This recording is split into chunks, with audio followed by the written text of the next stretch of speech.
Heather here. If you haven't already noticed, the channel has gone through a name change. It's no longer Thinking of Doctor Who because I've done a lot less talking about, like, Doctor Who and a lot more just about things that I do and things I enjoy. So I just decided to name it Kind of Derp. Not just because I am kind of derp. I also go by DerpKind on Instagram and Tumblr. I just thought it'd be easier to recognize and remember the channel name. But hey, still love Doctor Who, I don't think that'll ever change. So yeah, just a quick vlog thing, like before I get into making things. I'm back home after, guess what, my first year of college. I can't believe how quickly it went by. It was technically only 3 quarters, I think, but yeah, it went by really quickly, and now I have a long chunk of summer vacation that I can talk to you guys again and do videos and have cosplay and make stuff. So yeah, in other news, I do have an Etsy store up, and one of the things I'm going to be showing to you today, yarn horns, that's one of the main things I'm probably going to be selling on my Etsy. If you are interested, there will be a link in the doobly-doo. So let's get right into this, shall we? Alright, so first I'm going to show you some examples of my yarn horns I've already made. Here are some of my yarn horns. These I will be putting up on my Etsy. They are based off of the character Maleficent, and they should be worn somewhat like this. It's kind of hard to position horns in a mirror sort of thing, but they're extremely lightweight because they are like probably 80-90% yarn. Oh.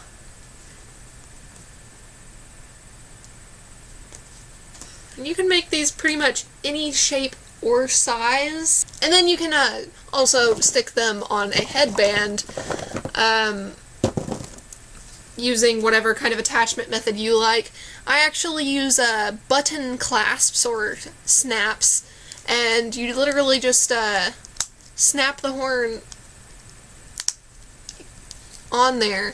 I have one on the horn side and then one sewed onto the headband. These ones are a little close together because they're on the wrong headband, I think, but yeah. They work well, and then you can put the headband under a wig and then just snap the horns on through the holes in the wig. So I've actually had a tutorial on my process on DeviantArt for a while. My name on there is Siler Sushi Cat, but I figured I'd make another one because a lot of people like video tutorials. Also, I've changed a little bit the process of how I do my horns. First of all, let's just go over the materials you'll want. Most importantly, cheap yarn. Get some, I usually get like a big bulk yarn that's like really fat. So just as cheapest yarn you can find. It's probably the best because you're just going to be painting over it anyway. So you don't really need expensive yarn. Wire. Like a thing of wire. I've gone through a lot of wire just working with horns. It doesn't exactly matter what size or kind you get. The kind I have right here is a little harder to bend, but I also like how much tension it has in it. It was basically like $4.60 at the place I got it. It's 20 gauge, and it's 175 feet of steel galvanized wire. Aluminum wire works perfectly fine too, and it's a little bit easier to bend. The wire I use to support the form of my horns and make sort of like a skeleton. So like these I've already started, and as you see I can sort of bend them and they'll stay in whatever shape I need them to because of the wire inside. Also, you're going to want something to sort of model the form of the horn before you actually start wrapping the yarn around it. This one, like, for example, I used newspaper to wrap around the skeleton form. So you can use newspaper, and paper towels actually work really well too, since they're just super light and they take up space, and that's what you need to do. So you'll also probably want some scissors, cut yarn, and cut wire, and the wire should, if you get the right kind, it should be thin enough that you'll be able to cut it with scissors, but if you want, you can also use wire cutters. Hot glue gun.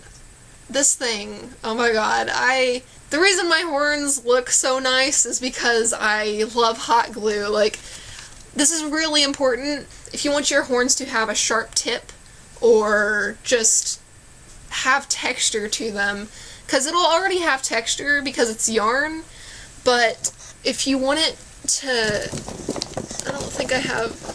if you want it to have like ridges and kind of look like a horned texture, then it really helps if you do have a hot glue gun, and I'll show you how to add those texture details once we get to it. Probably also going to want to use Mod Podge, polyurethane, or gesso.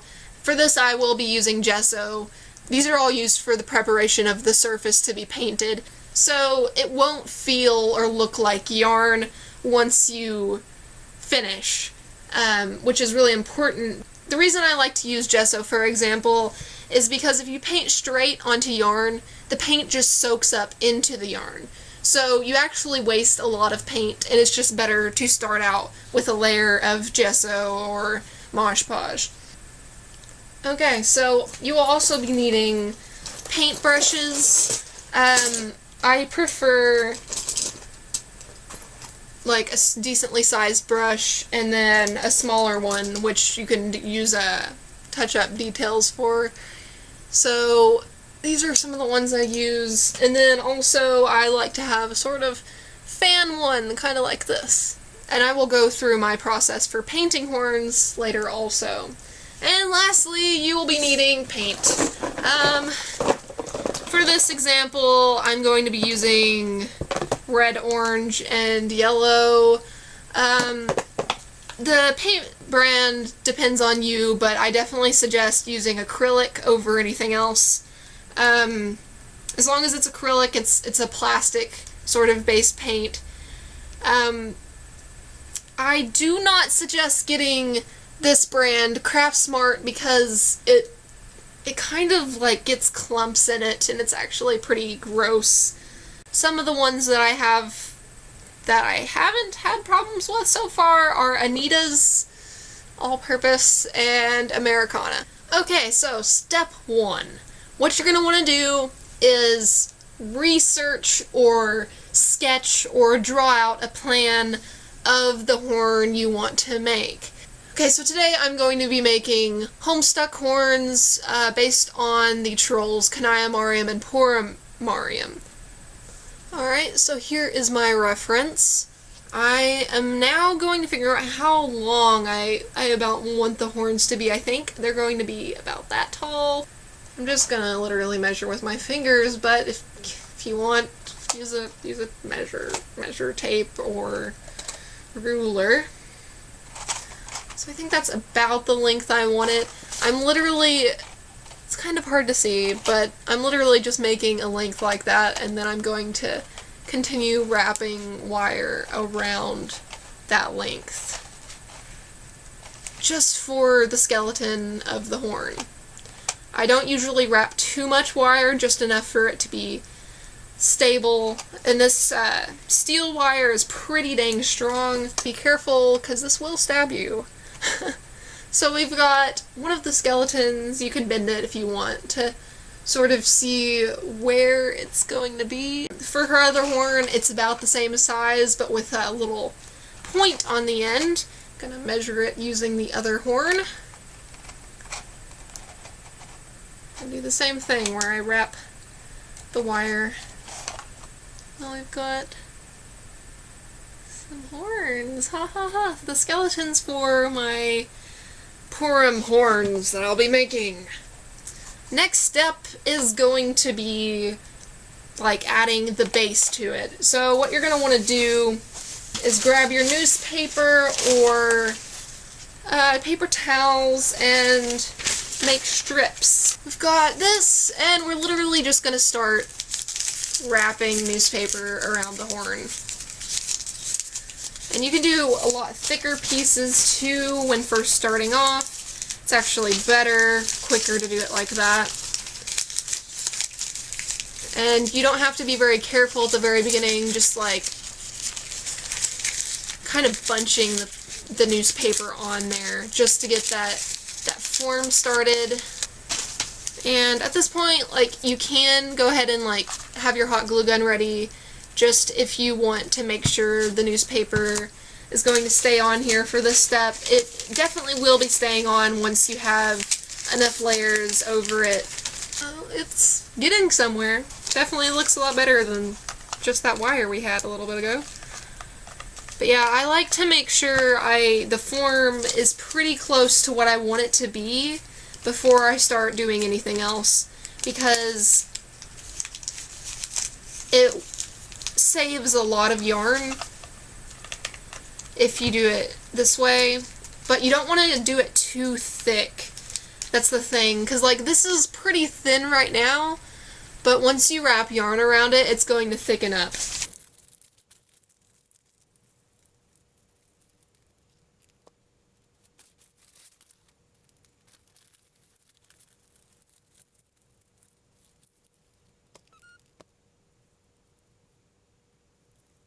So here's one of my horns, base sort of done, and now for the other one. I'm going to basically be doing the same thing. Just paper towel for this one just to show you, like, it's a pretty similar method.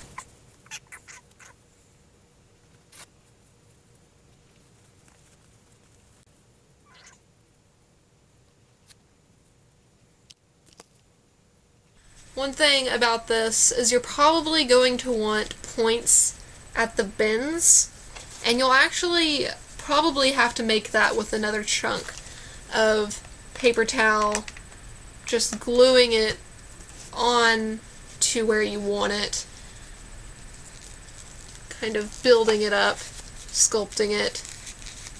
And then you can also sculpt with the actual yarn itself by using some hot glue to help make it structured. Sort of comparing these as I go to make sure they're even. I might add a little bit to a horn if it starts getting uneven. And be careful! Hot glue is hot! Alright, and it doesn't have to be perfect at this stage. Obviously these look pretty different. I'm gonna put some paper towel around this one. Alright, so I think I sort of have these sculpted, and I am now actually going to use more wire to reinforce this and tighten it up a little, because I want to make sure that they do what I want. Like, not just the inner skeleton, but like another reinforcing layer. You definitely don't have to do this, it's just I like to. So by all means, try it out. Don't like it, don't think it's needed, then feel free not to do it. But it really just depends how big you're making the horns. It does help to have extra supportive wire if the bigger you're going to make them. If they're going to be small, like these little nub ones, they don't really need it. And I'm just wrapping it around. And I am going to be tightening up this form a little bit as I do this. Tying off the wire is sometimes the hardest part, especially if it's like steel wire like this. You have to kind of tuck it under other wires, and we just have to do the same to this one.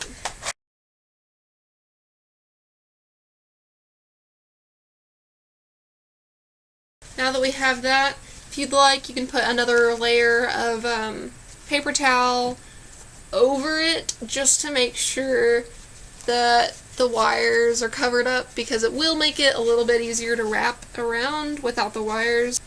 Alright, so now we've got them covered up again. So now comes the part we've all been waiting for. The yarn! I'm going to be using black yarn, but white yarn, whatever colored yarn you want to use also is good. You're going to be covering it up, painting it anyway. Go for it. Like, literally.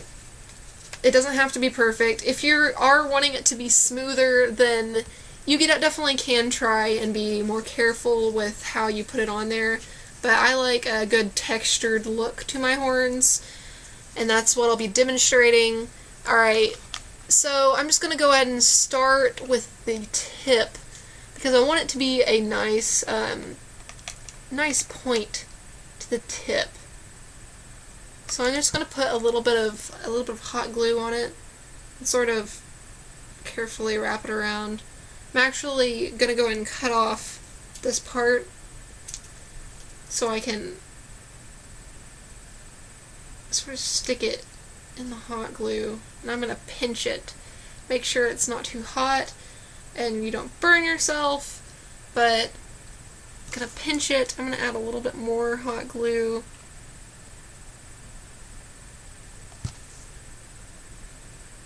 Be very careful. Pinch it more. So, I'm gonna hot glue a little bit on there. We have a little end point. And it will be a little bit movable until it is gessoed and painted, but it's definitely gonna help give it that pointy look at the end. And I'm going to do that to every point I want, so I'm also going to do that here.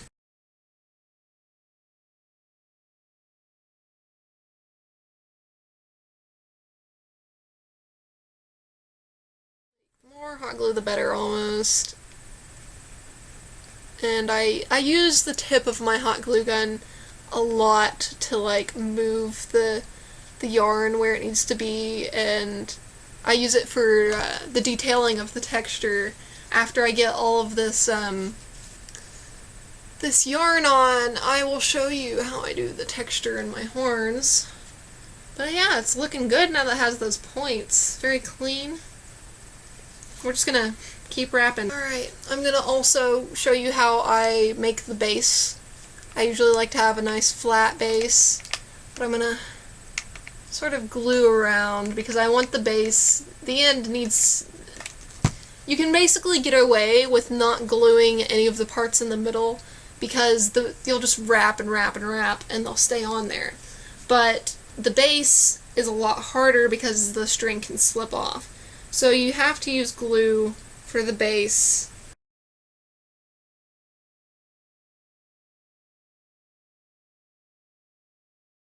I can go through a lot of hot glue sticks with this.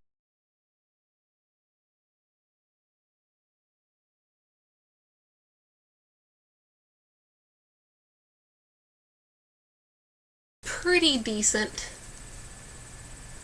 Pretty close to how I'm going to want it. It's still not like perfect, but honestly it doesn't need to be because I am going to be adding texture onto it.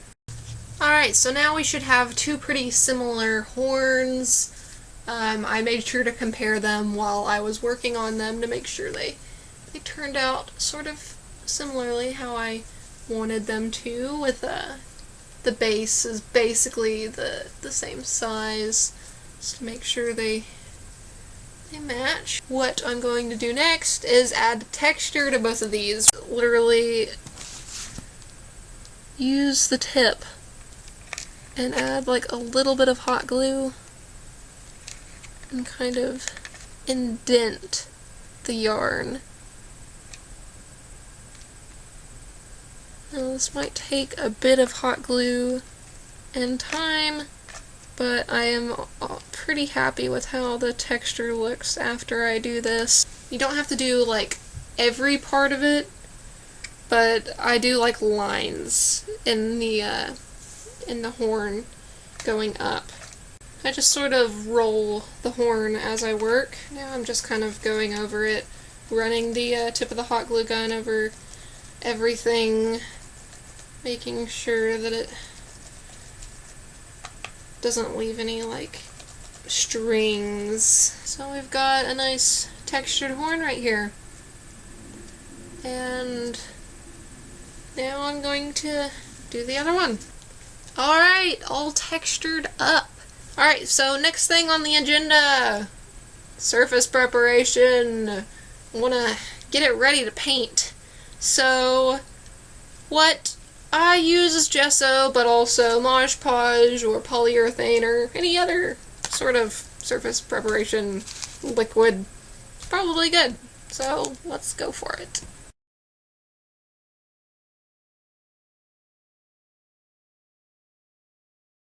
Alright, got our horns gessoed. Now we just have to wait for them to dry. Now dry and ready to be painted with the first coat. For the first coat, what I do, I want to do a darker color than what they'll actually be. Basically be doing is getting all the crevices and like textured areas. So I have here my paint.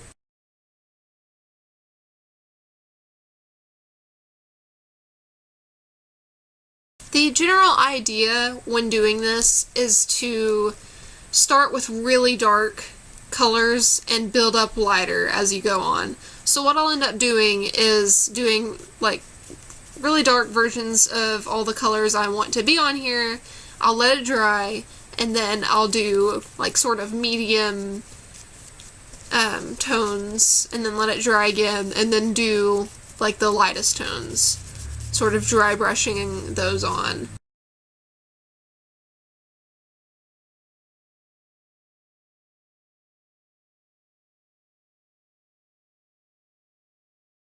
Alright, so they're looking pretty dull and dark. So we're gonna let them dry. Alright, and I'm going to, this time, not brush like side like this, trying to get the creases. I'm just gonna brush like vertically on the horn.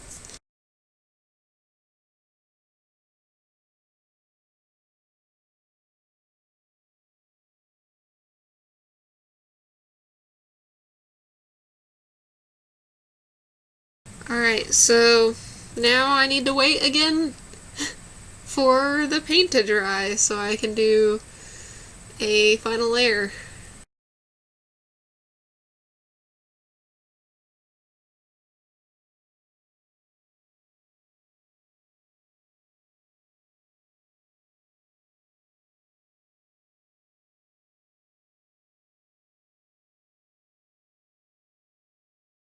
Here we have them, the finished horns. The color might be a little bit off, so I will post a picture right here.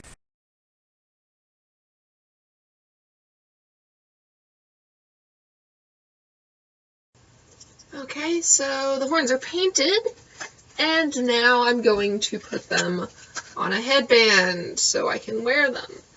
I usually just buy the cheapest headbands I can find. This one has like a small covering of fabric over it, so it makes it a little bit easier to sew the snaps on. There are lots of different sizes of snaps.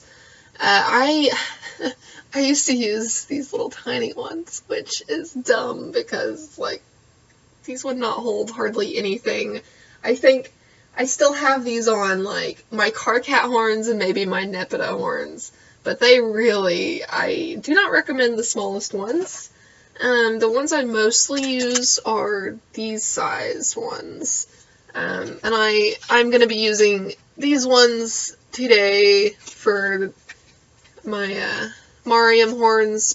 If you're going to be using, like, really big horns, for example, ones that are like have this big of a base, you're probably going to want to use 2 snaps rather than like a big one in the middle, because if you have a big horn like this, your horn's just going to want to fall with gravity, and like it might rotate around with only 1 snap, because they can still like move if you have a snap connected. They still rotate. So you definitely want to think about that whenever you're working with horns.